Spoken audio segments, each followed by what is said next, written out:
palavra de Deus diz lá em Gálatas, capítulo 5, versículo 1, o seguinte: Foi para a liberdade que Cristo nos libertou. Portanto, permaneçam firmes e não se deixem submeter novamente a um jugo de escravidão. Não se submeta de novo a um jugo de escravidão. Tenham cuidado para que ninguém os escravize a filosofias vãs e enganosas que se fundamentam nas tradições humanas e nos princípios elementares deste mundo, e não em Cristo. Pois em Cristo habita corporalmente toda a plenitude da divindade, e por estarem nele, que é o cabeça de todo poder e autoridade, vocês receberam a plenitude. Foi para a liberdade que Cristo nos libertou. Então por que nós vamos atrás de pessoas que supostamente vão nos ensinar tudo sobre nós? Em Cristo habita a plenitude, nós não temos falta de nada, e as Escrituras falam que o próprio Espírito Santo vai nos ensinar todas as coisas. Nós não temos a necessidade de ter mestres. A Bíblia fala que nesse tempo nós não precisamos de pessoas que nos ensinem. Sim, nós aprendemos uns com os outros porque o nosso conhecimento é incompleto. A gente precisa uns dos outros para aparar as nossas arestas, mas porque a Bíblia fala, né, que o ferro afia o ferro, né, e um ser humano afia o outro, né, a gente é fortalecido em comunhão, né, mas a questão nós não precisamos achar que uma pessoa detém o conhecimento pleno e absoluto sobre aquela coisa só porque ela estuda aquilo. Cara, se você tem o Espírito Santo de Deus, você tem sabedoria a respeito de todas as coisas. Você pode não ter uma profundidade tão grande em um assunto, mas você tem discernimento e sabedoria a respeito de todas as coisas. Você é plenamente capaz de discernir todas as coisas, todas as coisas. Aí você pode dizer, mas a pessoa tal estudou para tal coisa. A ciência, né, ela contradiz a si mesma, porque o conhecimento é incompleto, né? Então agora, num momento, a ciência diz tal coisa e daqui a pouco ela faz uma nova descoberta e então ela complementa a informação, ou isso, aquilo, enfim. Então, como é que você pode basear a tua vida em uma meia-verdade? Entende? Basear a tua vida em uma meia-verdade é bem perigoso.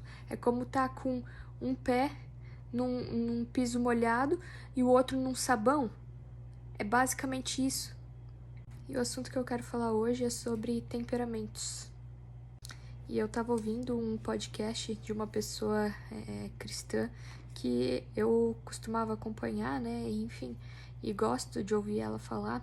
Mas aí eu comecei a ouvir ela engolindo tão facilmente aquela teoria ali, só porque a outra pessoa que estava falando sobre, que estudou sobre aquele assunto, se diz cristã, né? E eu não tô dizendo se ela é ou não conheço ela, mas assim, porque a pessoa que estudou aquilo disse que é cristã, então aquela pessoa que é uma pessoa que prega o evangelho e tal, estava engolindo tão facilmente, eu fiquei assustada com isso. Porque as vãs filosofias, elas estão se infiltrando tão facilmente nas igrejas que é assustador. As pessoas tratam quase como se fosse um crime discordar da ciência e esquecem, negligenciam que toda a sabedoria está em Deus. E se toda a ciência provém de Deus, o que Deus fala sobre temperamentos? O que a palavra de Deus, a Bíblia, fala sobre temperamentos? É isso que você devia perguntar. Você não devia ir atrás do que a filosofia fala sobre, a psicologia fala sobre temperamentos, sobre isso, sobre aquilo. Inclusive, aproveitando, né, a ocasião, a nossa fé não é filosofia, não é uma suposição, uma crença, é fato, é verdade. Então não é uma filosofia, é a verdade absoluta sobre todas as coisas. Sabe, e me assusta que as pessoas da igreja, né, que professam conhecer Cristo, que elas aceitem como se um pensamento fosse cristão só porque uma pessoa que está falando sobre tal assunto diz que é cristã, então é como se elas achassem que aquele pensamento é um pensamento cristão, mas o cristianismo é o que a Bíblia diz que é.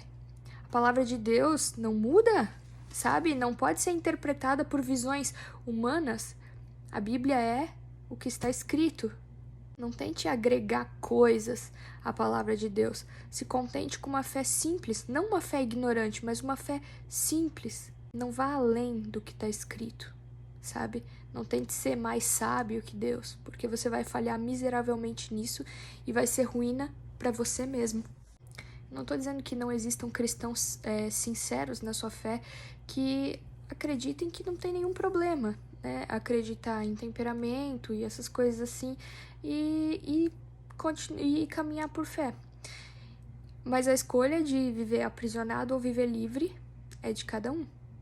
Pelo conhecimento de Cristo, você é trazido para uma vida de liberdade, de vida abundante. Mas para isso, você tem que caminhar com Cristo, na verdade de Cristo. Eu penso o seguinte: cada um tem uma personalidade. Isso não diz respeito a temperamento, sabe? Deus criou cada um de uma forma individual, pessoal, particular, né? Não pegou uma forma e botou todo mundo, 4 forminhas e tipo, tal, temperamento. E tipo, eu sei que as pessoas vão tentar argumentar e dizer, Andresa, você tá interpretando errado o que a gente quer dizer com temperamento, não é bem assim. Mas, gente, pensa um pouquinho. Não dá pra simplificar o ser humano dessa forma, sabe? E se você parar pra pensar, é simples de mostrar isso que eu quero dizer. Sempre que você ouvir alguém falar sobre temperamento, você vai perceber uma confusão na mente das pessoas. Mas eu me identifico com esse, eu acho que eu sou esse, porque esse aqui tem um pouquinho mais do que eu me identifico, mas se parar pra pensar, eu acho que eu também sou esse, eu acho que eu também sou aquele. Isso gera confusão, isso não traz clareza. Então eles vão fazer testes e testes, né, que vão te aprisionar a eles, a esses mestres, porque você tem que ir até eles para você saber quem você é. Porque senão você não vai saber, porque eles sabem fazer os testes, eles sabem dizer quem você é, porque eles estudaram, né? E é engraçado que eu ouvi uma dessas estudiosas, né, sobre o assunto, e ela falou assim, que o temperamento só se define depois dos 7 anos. Crentes, alô?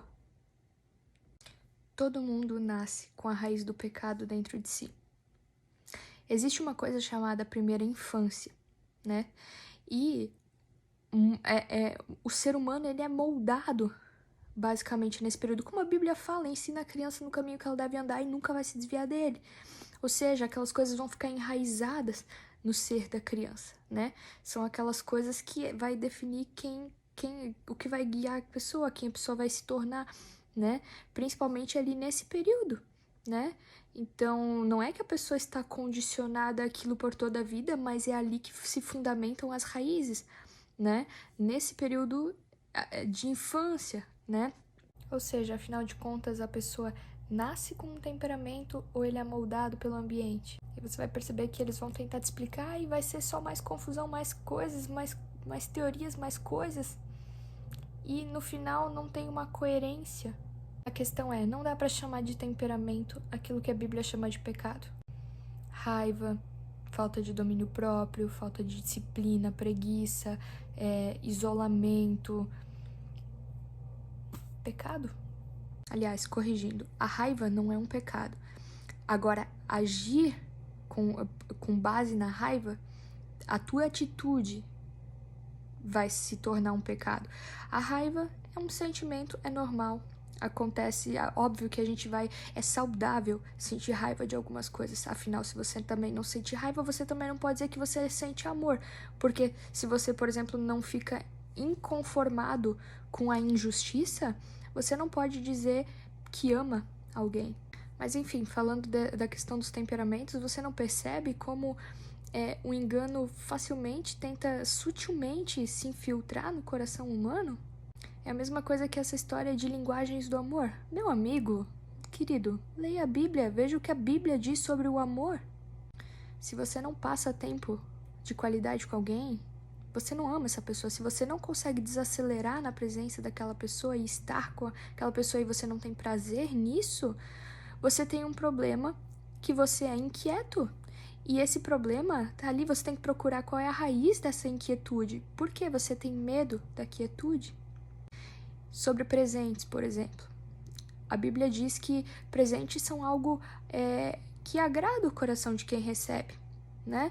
E que também o generoso, ele tem prazer em ofertar na vida das pessoas. Então, se você não tem prazer em presentear alguém, em ofertar na vida de alguém, isso é um problema do seu coração e você tem que fazer um conserto com Deus, porque isso se chama ser mesquinho, egoísta, ganancioso. Se você não está pensando o tempo todo numa forma de demonstrar o seu amor por aqueles que você diz amar, então, na verdade, você está vivendo de uma forma muito egoísta. É claro que o amor, ele se expressa de uma forma diferente em cada ocasião, né? Um dia ele pode se expressar através de um presente, um dia ele pode se expressar através do tempo de qualidade que vocês têm juntos. Isso eu entendo.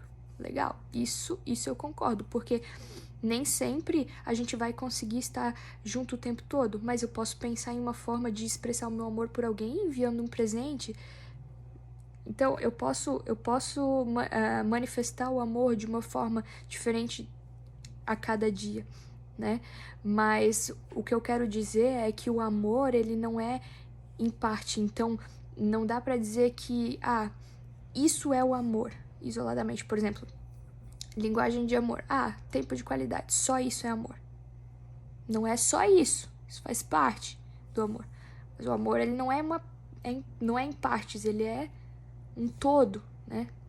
Então, o que eu penso a respeito dessas linguagens de amor, de temperamentos, é que são filosofias vãs que vão consumir o teu tempo, teu pensamento, quando se você simplesmente sentasse na presença de Deus, pegasse a Bíblia, meditasse na palavra de Deus, você seria transformado, você teria conhecimento a respeito de tudo, seria beneficiado, o teu amor seria desenvolvido plenamente, perfeitamente, o teu caráter seria moldado e desenvolvido à medida que você conhece as escrituras e aplica elas na tua vida, todo mundo ao teu redor seria beneficiado e você especialmente seria beneficiado com isso, mas você perde tempo tentando se aprofundar em uma teoriazinha aqui, uma teoriazinha aqui. Cara, senta com a Bíblia ali e leia. Eu fico pensando, por que a gente gosta tanto de mestres humanos, né? Temo que é por causa do que está escrito lá em 2 Timóteo, no capítulo 4, versículo 3, que diz assim: pois virá o tempo em que não suportarão a sã doutrina. Ao contrário, sentindo coceira nos ouvidos, juntarão mestres para si mesmos, segundo seus próprios desejos. Afinal, se o teu comportamento é justificado por um temperamento, você não precisa se arrepender, porque é quem você é, sabe? Cara, que absurdo. E eu sei que vem essa historinha de, você tem que amadurecer, né, o teu temperamento e tal. Tá, mas e daí o que é pecado, no final das contas? O pecado é só a atitude. Cara, para pensar. Jesus falou, até o olhar, né, já é adultério. Então, quer dizer que tá tudo aqui dentro já, sendo formado. O pecado tá no nosso coração, entende? Então, por exemplo, a raiva em si, ela pode não ser um pecado, mas, cara, se você tratar isso como, é que eu sou meio explosivo, sabe? Cara, querido, já era. E aí essa teoria dos temperamentos não te confronta, ela te mima, né? E aí você pensa que você não é o problema, mas você é o problema do mundo. Eu sou o problema do mundo. Então, se a gente quer mudar as coisas, não é querendo fazer uma política social ou isso, aquilo, entende? Pra impor que os outros façam. Cara, trabalha no teu coração, deixa Deus trabalhar no teu coração, sabe? Porque o problema do mundo é que o ser humano é rebelde contra as leis de Deus. E aí, como a gente muda isso? Se sujeitando a Deus. Como a gente se sujeita a Deus? Conhecendo quem Deus é, conhecendo a palavra de Deus que está na Bíblia, que é a Bíblia. A Bíblia é a palavra de Deus, perfeita, eterna, imutável. A ciência vai avançando conforme o tempo porque ela é progressiva, o conhecimento é incompleto, mas a palavra de Deus é completa. Toda a plenitude está aqui em Cristo, na palavra de Deus. Porque Ele é Deus de eternidade a eternidade, Ele não muda, Ele firmou a terra, Ele criou tudo que existe e por meio dele todas as coisas são sustentadas. Deus não precisa se moldar, Deus, precisa evoluir, nós já estamos no século tal. Querido, Deus é eterno, princípio e fim, alfa e ômega. A palavra dele é perfeita, não precisa de acréscimo nem de tirar nada, é perfeita, é absoluta. A ciência progride porque ela é incompleta, mas a palavra de Deus é completa, perfeita, sem falta de nada. E aí eu sei que às vezes essa palavra, né, submissão, é meio forte hoje em dia, né, porque tem toda uma militância, né, pra rebeldia aí, né, naquele movimento feminista, né, que é um absurdo, né, é a ruína das mulheres, aquele movimento feminista, mas enfim, esse é outro assunto. O que eu quero dizer é que a submissão, ela pode ser boa ou ruim, depende a quem você se submete, né, por exemplo, me submeter a Deus é muito bom, torna a minha vida leve, por quê? Porque Deus governa em amor, Ele é justo, Deus é soberano, onipotente, onipresente. Ele é rei sobre toda a terra. A lei de Deus é a lei da liberdade. Então, me parece maravilhoso me submeter a alguém assim. Torna a minha vida mais leve. É muito mais leve se submeter a Deus e viver em obediência a Ele. E eu não tô dizendo que a vida é fácil, porque a vida a gente sabe que é difícil para todo mundo. Só que a questão é a leveza. Por exemplo, se eu me submeto a Deus, eu não preciso gastar a minha vida tentando até a exaustão para conquistar coisas das quais eu nem vou conseguir desfrutar. Se eu caminho com Deus, eu faço a vontade dele e ele acrescenta todas as bênçãos na minha vida. E eu não tô dizendo que Deus vai me dar tudo que eu quero, mas eu sei que nele está a plenitude de vida, a minha vida é leve, eu consigo desfrutar da minha vida.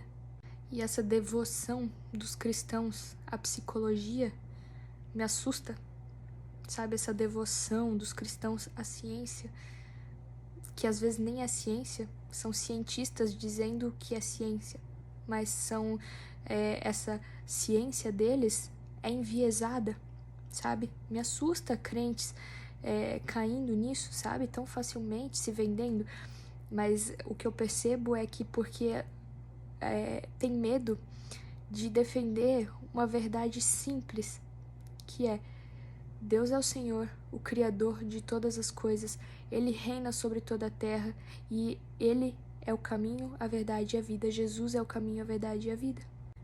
E assim, todos que se opõem a Deus estão vivendo em ignorância, porque não existe nada, não existe verdade fora de Cristo. Ou seja, mas existem coisas que fulano fala que até às vezes faz sentido e o fulano nem é crente. Mas aí o que tá? A pessoa vai pegar uma meia verdade, ela vai pegar uma coisa que é verdade, ou seja, ela vai pegar uma coisa que é verdade e vai aplicar na cosmovisão dela, ou seja, aquela coisa vai se transformar numa mentira total, porque tá fora de contexto. E aí a igreja tenta achar um campo neutro, onde ela consegue até se dar bem com o mundo, né? Porque muitas vezes sob a desculpa de, eu preciso me enturmar para que então eles me ouçam pregar o evangelho. Gente, olha como foi pregado o evangelho ao longo da história. Nunca foi com amizade com o mundo. E eu não tô dizendo, eu tenho que brigar com todo mundo. Cara, não é isso, entendeu? Não é isso. Não distorça as coisas.